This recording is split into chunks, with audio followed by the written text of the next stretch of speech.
Искам да ви разкажа за интуицията, както всъщност се казва и тази картина.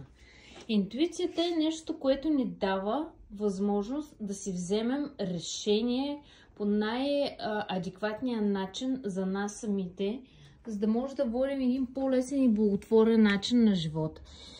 И всъщност интуицията е тази, която ни показва, че ние не може да избягаме от тайните си мисли и желания, и тя е много пъстра и е много финна. Значи, тя е много преди, тя винаги ще ти даде съвет преди мозъка и идейното ти мислене. Тази картина символизира интуиция.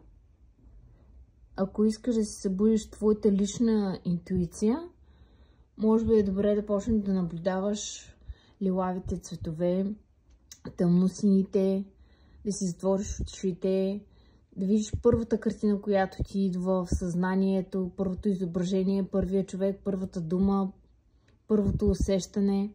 Това е интуицията.